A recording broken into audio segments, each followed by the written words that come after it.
चलो so now आज हम अकाउंट का न्यू चैप्टर स्टार्ट कर रहे हैं, सब्सिडियरी बुक्स। बट हो सकता है कि आप में से बहुत सारे स्टूडेंट्स ने ये जो जर्नल एंट्री का फॉर्मेट बनाया था उसके एक्स्ट्रा कुछ पेज ड्रॉ किए हुए पड़े हों, तो उन पेजेस को एज इट इज़ रहने दो। आप सब्सिडियरी बुक के लिए एक न्यू नोटबुक बना देना, क्योंकि ये जो पेज खाली पड़े हैं ना, इसकी हम और प्रैक्टिस करेंगे जर्नल एंट्रीज़ की। ठीक है, तो ये नोटबुक ही जर्नल के लिए छोड़ दो आप। सो अब आप आज का दिन चलेगा, जो मैं करवा रहा हूँ इसके लास्ट पेज पर ही नोट डाउन कर लो। फिर कल से एक न्यू नोटबुक बनाओगे आप सब्सिडियरी के लिए, और जर्नल के लिए इतनी प्रैक्टिस और हम कर लेंगे, तो ये नोटबुक ही आपकी जर्नल की हो जाएगी। सो जो ड्रॉ किए हुए पेजेस हैं वो भी यूज़ हो जाएंगे, और जो बाकी बचे हुए पेजेस हैं वो भी यूज़ हो जाएंगे। ठीक है, सो आज का दिन इसी नोटबुक के लास्ट पेज पर लिख लो, कल से आप न्यू नोटबुक बनाओगे। और नोटबुक पर स्टार्टिंग में जर्नल एंट्रीज के लाइनें बना।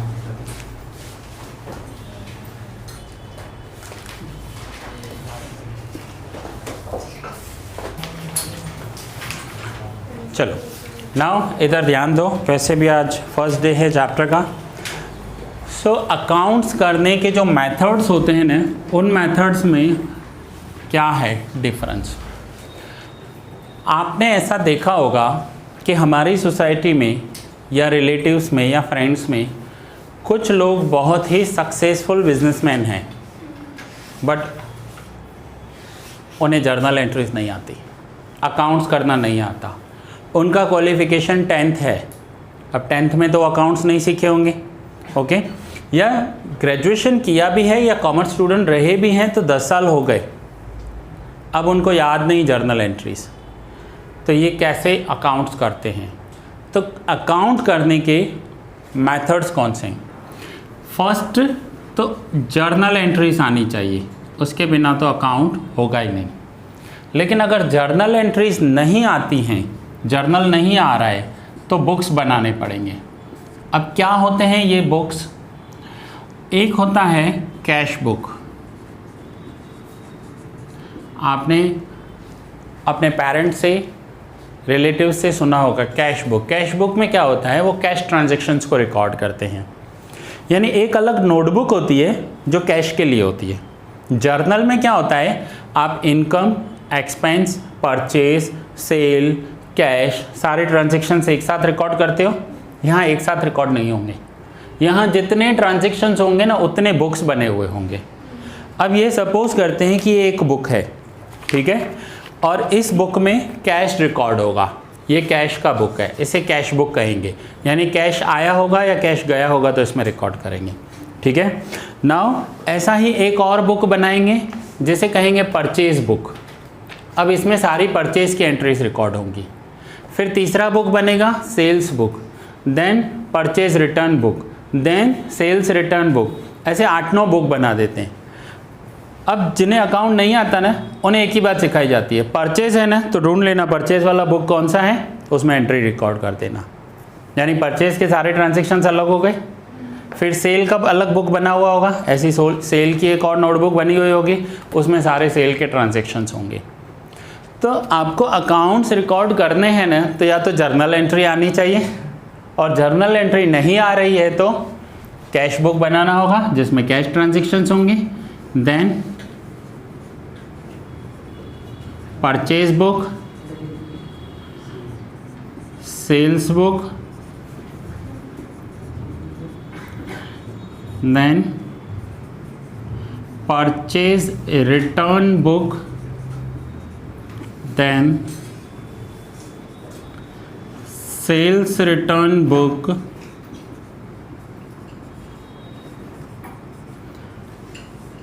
पेटी cash book, bills receivable book, bills payable book, journal proper. ऐसे अलग अलग बुक्स बनाने पड़ते हैं। सो अकाउंट करने के लिए या तो जर्नल एंट्री सीखनी है, और नहीं सीखनी है तो बुक्स आने चाहिए। अब एक एग्जांपल लेते हैं, सपोज करो 12th के बाद या बीकॉम के बाद आपको कहीं जॉब मिल रहा है और वहाँ जर्नल एंट्रीज हो रही हैं, तो आपको जर्नल एंट्रीज करनी पड़ेंगी उस बिज़नेस के लिए। आपका जॉब है, जो आपको कहेंगे वो उस सिस्टम को फॉलो करना होगा। लेकिन वहाँ जर्नल एंट्री नहीं है, वहाँ ये बुक्स मेंटेन किए जाते हैं। तो आपको बुक्स के अकॉर्डिंग मेंटेन करना होगा, क्योंकि आपसे पहले जो रिकॉर्ड करता था वो बुक्स मेंटेन करके गया है, तो आपको भी क्या करना होगा, बुक्स मेंटेन करने होंगे, उसी को ही कंटिन्यू करना होगा। ठीक है, तो अब बुक्स कैसे बनाए जाते हैं वो आपके कोर्स में है। अब ये जो चैप्टर है ना सब्सिडियरी बुक्स, इसमें ये 4 कवर होते हैं, purchase book, sales book, purchase return and sales return. ये चारों बुक्स बनाना आप सीखोगे इस चैप्टर में। फिर इसका नेक्स्ट चैप्टर जो है ना वो है कैश बुक, जहाँ पर आपका कैश बुक एंड पेटी कैश बुक कवर होगा। तो ये अब आपके बुक्स कवर होंगे। ठीक है, सो क्लियर हो गया बुक्स हैं क्या। बुक्स में हम वही ट्रांजैक्शन जो जर्नल एंट्री में करते हैं बुक्स में रिकॉर्ड करेंगे, लेकिन बुक्स में अलग अलग रिकॉर्ड करना होगा।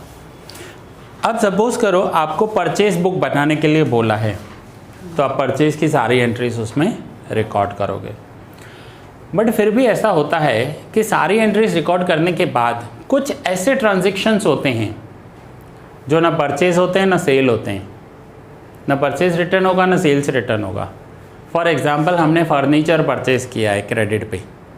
अब फर्नीचर एसेट्स होते हैं, गुड्स नहीं होते हैं, तो वो ना परचेज में आएंगे ना सेल में आएंगे ना कैश में आएंगे। सो वो एंट्री रिकॉर्ड होगी जर्नल प्रॉपर में। लास्ट बनाया जाता है जर्नल प्रॉपर। और जर्नल प्रॉपर क्या है, ये जर्नल एंट्रीज ही है, ये जर्नल एंट्रीज हैं। बट यहाँ पर क्या होगा कि सपोज करो 1000 एंट्रीज हैं, तो उस 1000 में से 990 एंट्रीज यहाँ पर हो जाएगी। सिर्फ 10 एंट्रीज ऐसी बचेगी जो इनमें से कहीं पर भी नहीं आएगी, वो जर्नल प्रॉपर में ही रिकॉर्ड होगी और वो जर्नल एंट्रीज से ही रिकॉर्ड करनी पड़ेगी। तो इन लोगों का ये 990 एंट्रीज तो खुद कर लेते हैं। गुड्स परचेज किए परचेज बुक में रिकॉर्ड करते जाएंगे, सेल किया सेल बुक में रिकॉर्ड होता जाएगा। लेकिन जो 10 एंट्री से रिकॉर्ड नहीं कर पाए ना वो अलग रख देते हैं। उसका बिल आया होगा, फर्नीचर परचेज किया है क्रेडिट पे बिल आया होगा, वो eight the end of the year इनका सीए कर लेता है, क्योंकि सीए को तो जर्नल एंट्रीज आती होंगी, बहुत अच्छे से आती होंगी। तो 990 एंट्रीज ये खुद कर लेते हैं बुक्स में। ऐसी 10 एंट्रीज जो कहीं भी रिकॉर्ड नहीं होती वो जर्नल एंट्रीज के थ्रू ही रिकॉर्ड होंगी, तो उसके लिए ये बनाते हैं जर्नल प्रॉपर। है ये journal entries he, but proper इसलिए लिखते हैं क्योंकि उसमें से मेजर एंट्रीज निकल चुकी हैं। जो रिमेनिंग ऐसी एंट्रीज हैं जो जर्नल एंट्रीज से ही होंगी वो इनका सीए कर लेता है at the end of the year. ठीक है, सो अब आप purchase book, sales book, purchase return and sales return सीखने वाले हो इस चैप्टर में। ओके, हाँ क्या क्वेश्चन। जर्नल एंट्रीज नहीं होती है। अब जर्नल एंट्रीज नहीं होंगी इन बुक्स में, क्योंकि ये बुक्स बनाते ही वो लोग हैं जिनको जर्नल एंट्रीज नहीं आती। अब जर्नल एंट्री नहीं आती तो बुक्स बनाने पड़ेंगे। अब मैं आपको बोलूँ परचेज और सेल की एंट्रीज रिकॉर्ड करके दो, तो आप जर्नल एंट्री के थ्रू करोगे। नहीं आती तो मैं 2 अलग बुक दे दूंगा आपको, बोलूँगा परचेज हो तो इसमें रिकॉर्ड करना, सेल हो तो इसमें रिकॉर्ड करना, बस डेबिट क्रेडिट होगा ही नहीं उसमें। ठीक है, सो वो कैसे रिकॉर्ड होता है अब वो समझते हैं। हाँ, कभी-कभार परचेज वाली एंट्री कैश बुक में भी तो आ सकती है, जैसे एंट्रीज रिपीट नहीं हो जाती। हाँ नहीं होती हैं, वो बताता हूँ क्यों रिपीट नहीं होती।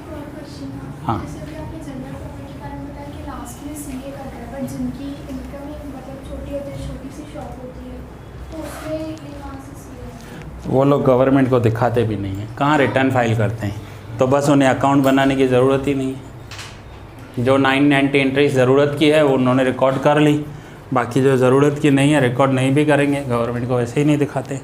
ठीक है, चलो नाउ ये जो सब्सिडियरी बुक्स हैं ना, इसमें आप बोल रहे हो कि जैसे कुछ एंट्रीज रिपीट हो जाएंगी। कैसे रिपीट होंगी, जैसे कैश बुक है, ठीक है, कैश बुक में कैश की एंट्री सारी रिकॉर्ड करनी है और परचेज बुक में परचेज की एंट्रीज। अब अगर किसी ने कैश पर परचेज किया हो तो क्वेश्चन आएगा कि कैश बुक में रिकॉर्ड करें या परचेज बुक में। तो मैं आपको बता दूं, ये जो purchase book, sales book, purchase return, sales return है, इसके रूल्स क्या हैं। रूल्स हैं कि यहाँ पर ओनली गुड्स रिकॉर्ड होते हैं। जैसे हमने अपने गुड्स परचेज किए तो गुड्स रिकॉर्ड होंगे, ठीक है। एसेट्स रिकॉर्ड नहीं होंगे। मशीन परचेज की, फर्नीचर परचेज किया वो रिकॉर्ड नहीं होगा। और दूसरा रूल है ओनली क्रेडिट ट्रांजेक्शन्स रिकॉर्ड होते हैं, कैश ट्रांजेक्शन्स रिकॉर्ड नहीं होंगे। सो परचेज, अब मैं आपसे पूछता हूँ कि क्रेडिट परचेज किया है तो परचेज बुक में रिकॉर्ड होगा, और कैश पे गुड्स परचेज किए हैं तो कैश बुक में रिकॉर्ड होगा।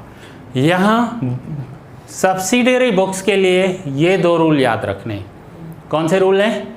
Only goods and only credit transactions. बस ये दो रूल याद रखे, चैप्टर इजी हो जाएगा। नाउ अब इसका सिस्टम क्या है, फॉर्मेट क्या है रिकॉर्ड करने का, वो बता रहा हूँ मैं आपको। पेज नंबर 129 पर आ जाइए।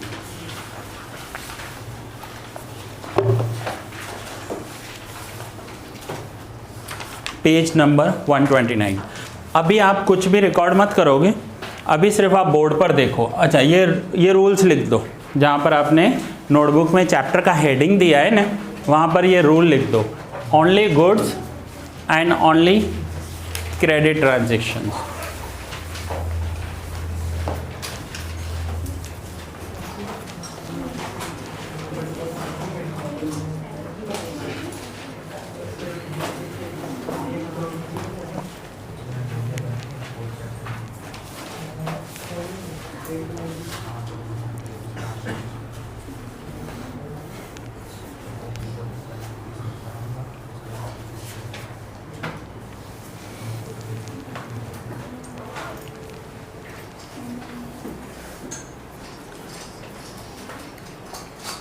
ये रूल्स हैं इस चैप्टर के।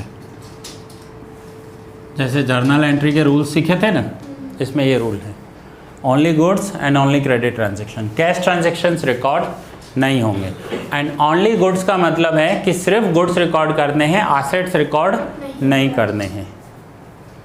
और गुड्स का डेफिनेशन पता है आपको क्या है? जिस प्रोडक्ट का, हाँ, जिस भी प्रोडक्ट का हम बिजनेस करते हैं वो हमारे लिए गुड्स हैं। हो गए? अब यहाँ पर कोई डेबिट क्रेडिट नहीं होता है, कुछ भी नहीं। ये जो फॉर्मेट आप नीचे देख रहे हो, date, name of supplier, inward invoice number, LF and amount, इतने कॉलम्स बनाने होते हैं। सो पहले मैं ये ड्रॉ कर लेता हूँ। आप नहीं करोगे, अभी कुछ भी नहीं करोगे, सिर्फ इधर ध्यान दोगे, लास्ट में मैं आपको सफिशिएंट टाइम दूंगा।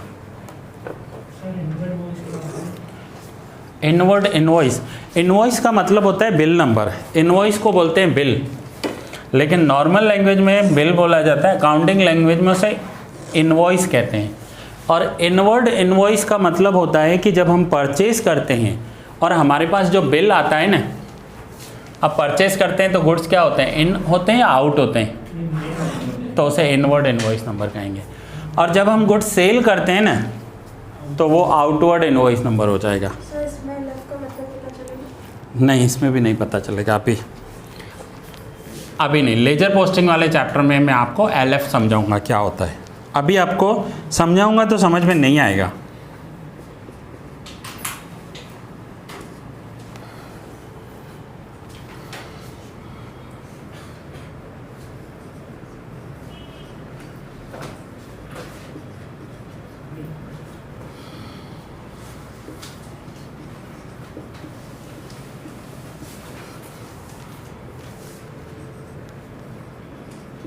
हेडिंग लिखना ज़रूरी होता है अकाउंट्स में।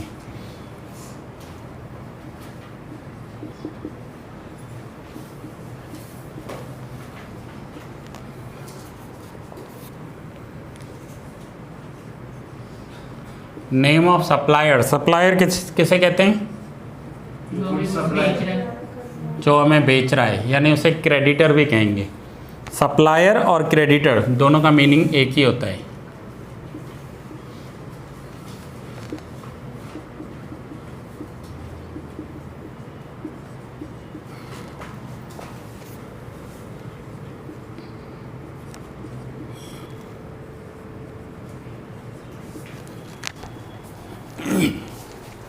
चलो, नाउ ये परचेज बुक का फॉर्मेट है।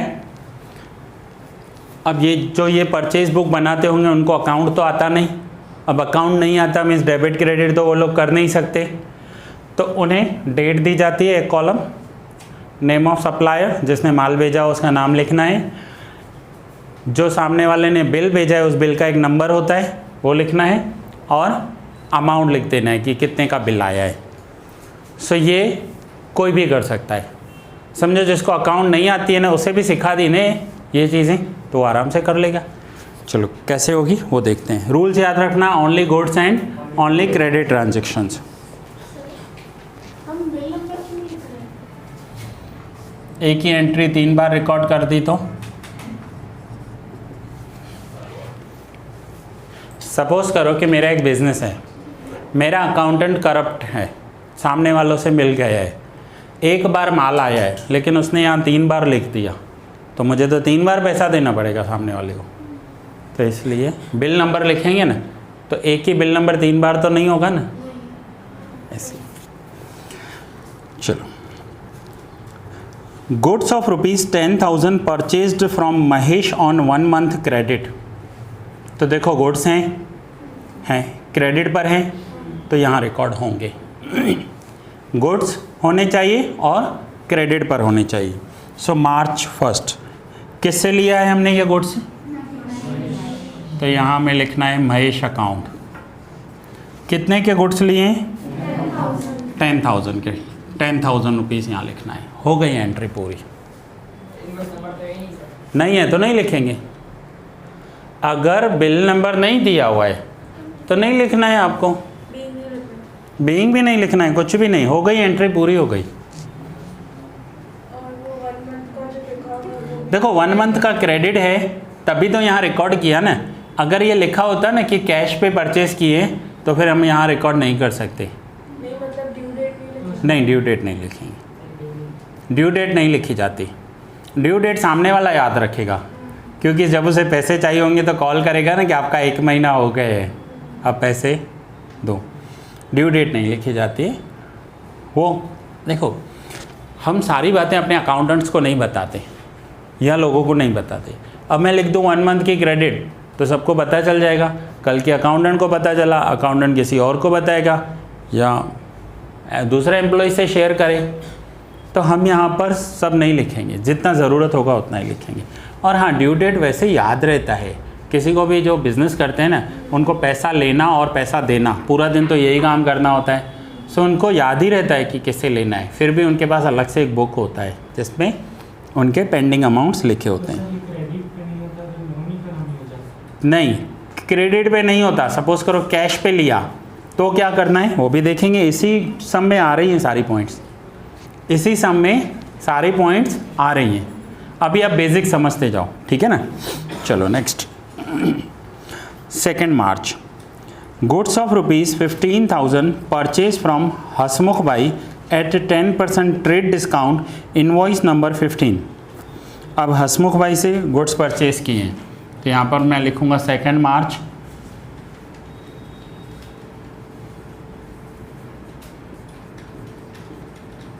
हसमुख भाई अकाउंट, बिल नंबर के कौन सा है 15, LF में कुछ भी नहीं आएगा।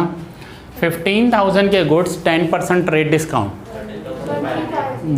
13,500। 13,500 क्लियर हो गया, एंट्री पूरी हो गई। कुछ डाउट है यहाँ तक? नहीं। Now 6th March, goods of ₹8,000 purchased from Manish for cash. अब ये कैश ट्रांजेक्शन है, यहाँ पर कौन से ट्रांजेक्शन्स आते हैं? Only goods only credit. तो ये गुड्स हैं तो हाँ हैं, लेकिन क्रेडिट पर हैं नहीं, कैश पे लिए हैं तो ये यहाँ रिकॉर्ड नहीं होंगे, ये कैश बुक में रिकॉर्ड होंगे। तो अब आपको क्या करना है, ये जो परचेज़ वाला बुक है ना, जो ये परचेज़ का अलग से बुक बनाया है ना, इसमें एंट्री रिकॉर्ड कर रहे थे ना, इसे रख देंगे साइड में। अब कैश बुक निकालेंगे, कैश बुक में रिकॉर्ड करेंगे।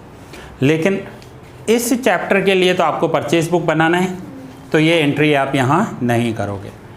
अब नहीं करोगे तो पेपर चेक करने वाले को कैसे पता चलेगा कि ये एंट्री यहाँ नहीं आनी चाहिए इसलिए आपने नहीं लिखी है, या आपको आ ही नहीं रही थी ये एंट्री तो आपने नहीं लिखी है। तो इस एंट्री का नीचे आपको नोट दिखाना है। नीचे देखो नोट्स लिखे हुए हैं, लिखा हुआ है तो नोट नंबर 2 देखो पीछे, नोट नंबर 2 क्या लिखा हुआ है? The following transactions will not be recorded in purchase book में ये ट्रांजेक्शन्स रिकॉर्ड नहीं होंगे। डेट लिखा हुआ है मार्च 6। Cash purchase will be recorded in cash book. Cash के सारे ट्रांजेक्शन कैश बुक में रिकॉर्ड होंगे, तो ये यहाँ पर रिकॉर्ड नहीं होगा। सो क्लियर हो गया? तो ये नोट लिखना है आपको। हाँ हाँ, रीज़न सिखाने पड़ेंगे। यहाँ नहीं लिखा है तो क्यों नहीं लिखा है, उसका रीज़न नीचे दिखाना पड़ेगा। ठीक है, इस टेबल को देखकर ये नहीं समझ जाओ कि सम हो गया, अब आपको उसके रीज़न्स दिखाने कि नहीं लिख रहे हो। ओके, सो क्लियर हो गया? सो मैं वही बोल रहा हूँ, लिखना है इसमें, अंदर नहीं लिखना है। जैसे इन्होंने नीचे लिखा है ना, वो नीचे ही लिखना है।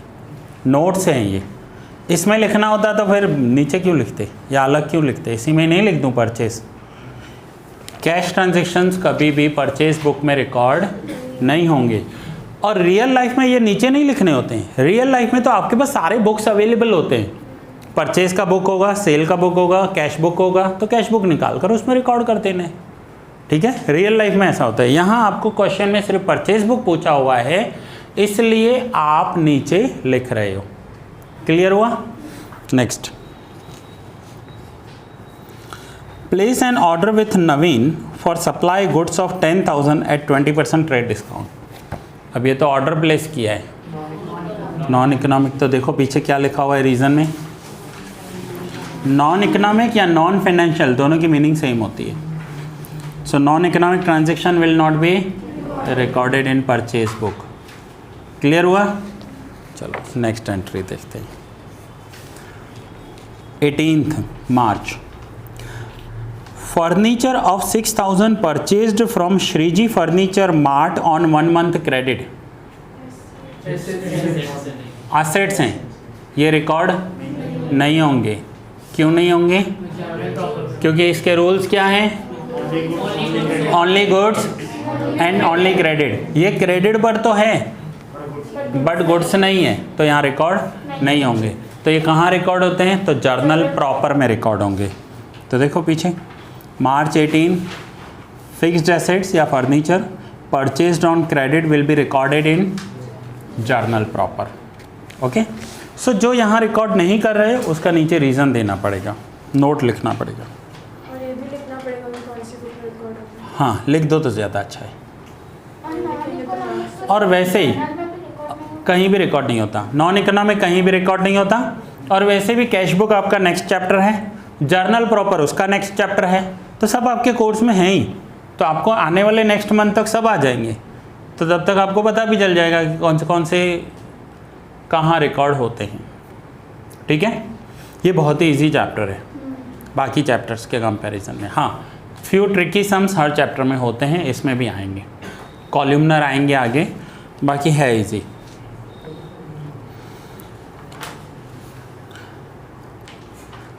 जिन्हें जर्नल एंट्रीज नहीं आती, चलो सीखी भी हैं 11th में, पर पर्सनली अच्छी नहीं लगती और आगे जाके बिजनेस करना है, तो उनके लिए ये ऑप्शन खुला हुआ है ना।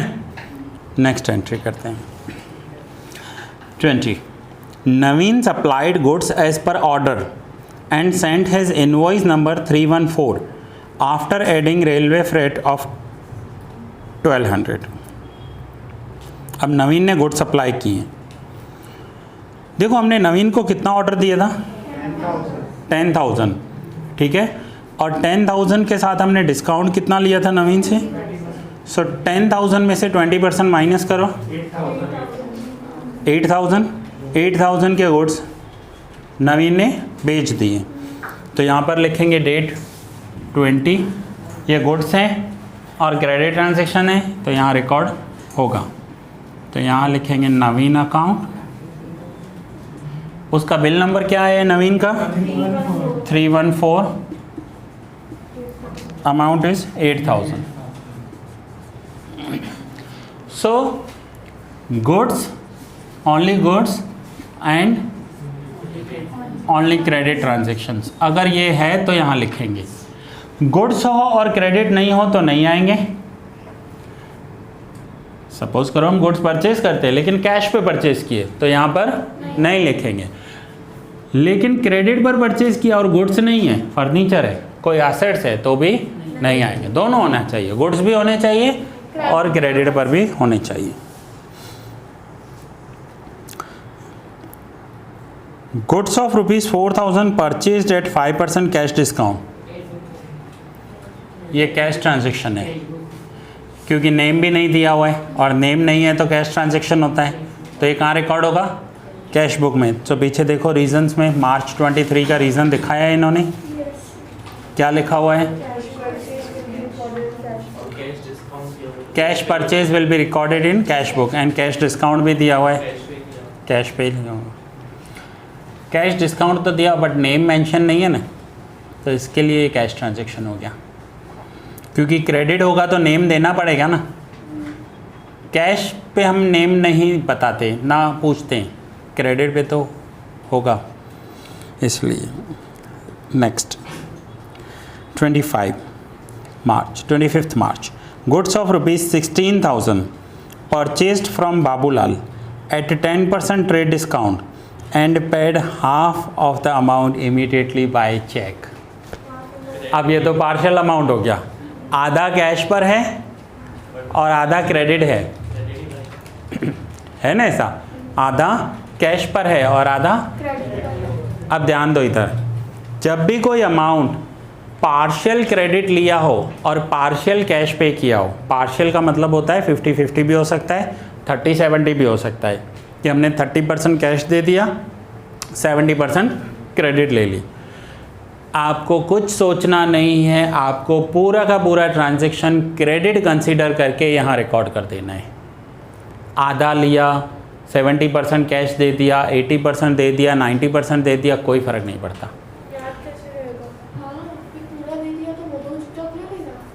सर आधा कैश जितना लिया वो कैश में लिखा। देखो हाँ, एक बात समझो, जब भी हम कुछ परचेज करने जाते हैं ना, सामने वाले के पास 2 बिल बुक बने हुए पड़े होते हैं, एक कैश बुक होता है और दूसरा क्रेडिट बुक होता है। अब वो कैश बुक बना रहा है, इट मीन्स हमने उसे कैश दे दिया पूरा का पूरा, ओके। कल की वो हमसे पैसे नहीं मांगेगा। क्यों नहीं मांगेगा? अगर उसका कॉल आया कि भाई आपका पैसा बाकी है तो हम उसे दिखाएंगे कि देखो भाई आपका कैश बुक है।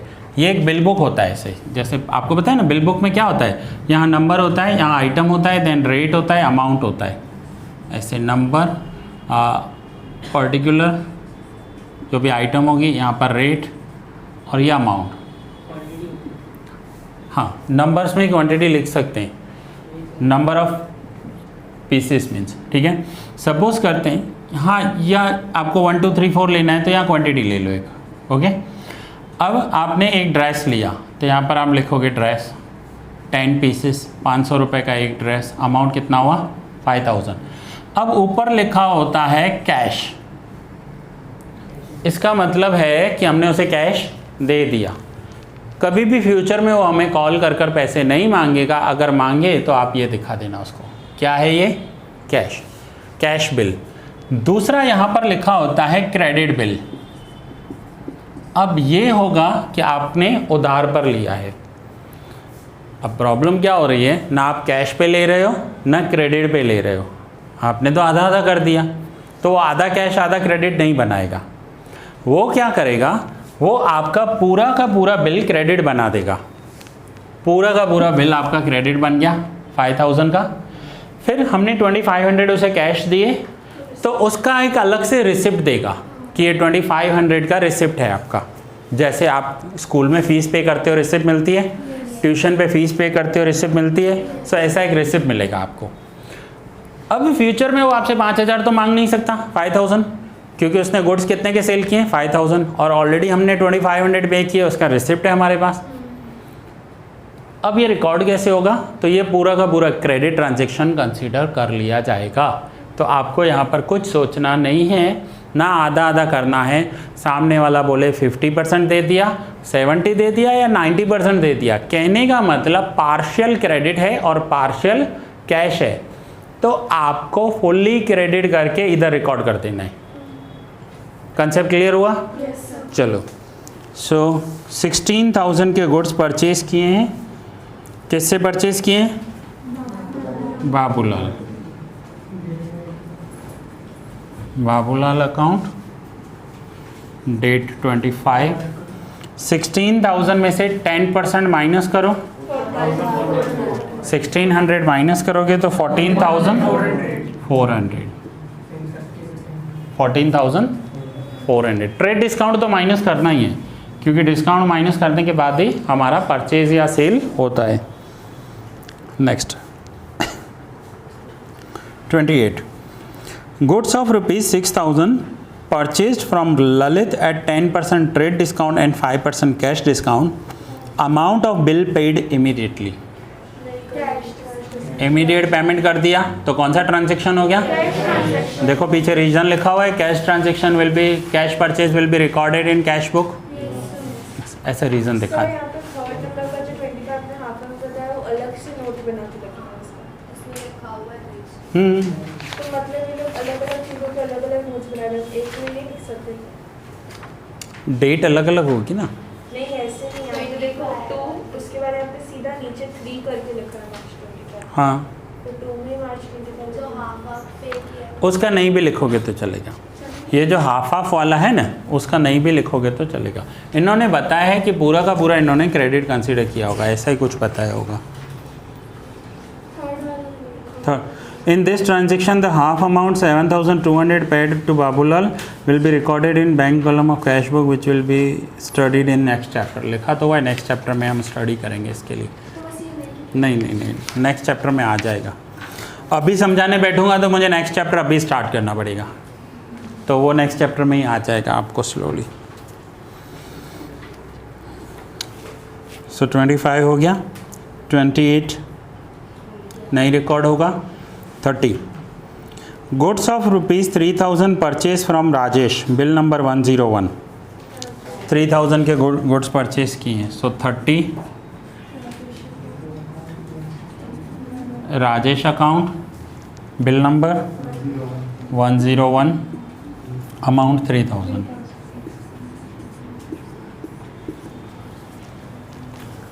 टोटल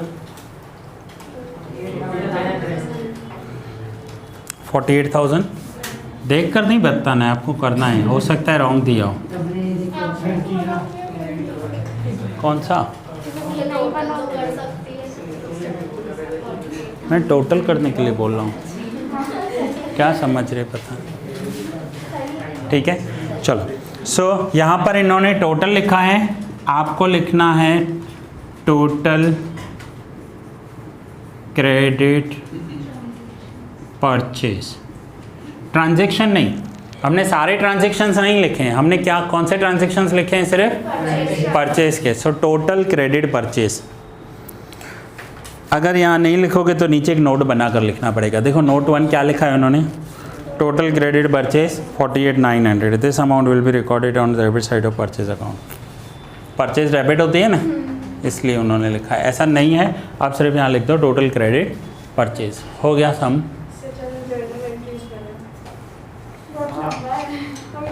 सम पूरा हो गया। देखो नोट्स इसलिए हैं क्योंकि आप सिर्फ परचेज बुक बना रहे हो, लेकिन आप कहीं जॉब कर रहे हो तो वो आपसे नोट्स नहीं लिखवाएंगे, वो तो आपको ऐसे 5, 7, 10 बुक जो भी होंगे दे देंगे। उसके ऊपर ऐसे लिखा होगा, जैसे यहाँ पर सागर लिखा है ना, यहाँ लिखा होगा परचेज बुक, फिर दूसरे पे लिखा होगा सेल्स बुक, फिर कैश बुक, फिर परचेज की एंट्री है तो यहाँ लिखो क्रेडिट परचेज, और कैश परचेज की एंट्री है तो कैश बुक निकालो और कैश बुक में लिख लो। और कैश बुक आपका नेक्स्ट चैप्टर है, कवर होने वाला है उसमें कैश के पॉइंट्स। ओके, चलो। सो ये सम कंप्लीट हुआ। आज फर्स्ट लेक्चर था आपका। आज सिर्फ हमने परचेज बुक बनाया है, फिर सेल्स बुक बनाएंगे, फिर एक ऐसा सम आएगा जिसमें 4 बुक एक साथ बनाओगे, purchase book, sales book, purchase return, sales return. जो एंट्री जिस बुक की होगी वो उस बुक में रिकॉर्ड करोगे। यानी ये मैंने एक टेबल बनाया ना, ऐसे 4 बनाऊंगा पूरे बोर्ड पर। फिर आपको नीचे 8-10 एंट्रीज दी होंगी, उसमें से कुछ परचेज़ की होंगी, कुछ सेल की होंगी, कुछ परचेज रिटर्न, कुछ सेल्स रिटर्न। जो एंट्री जहाँ आ रही है वो एंट्री वहाँ रिकॉर्ड करके दिखानी है आपको। सर इस चैप्टर का वेटेज होता होगा? हाँ, वेटेज होता है। इससे अच्छा तो जर्नल एंट्रीज कीजिए। बोरिंग है बहुत। देखो क्या इजी है, क्या हार्ड है, क्या लेंदी है, क्या बोरिंग है, आपको नहीं सोचना। आपके कोर्स में है तो आपके पास कोई ऑप्शन ही नहीं है, सीखना ही है आपको। ठीक है, सब सीखना है ना। चलो अब नोट डाउन कर लो। और ऑनलाइन स्टूडेंट्स के पास बुक है, बुक में भी अवेलेबल है, नहीं तो स्क्रीनशॉट ले लो। ये लेक्चर कंप्लीट हुआ आपका यहाँ पर।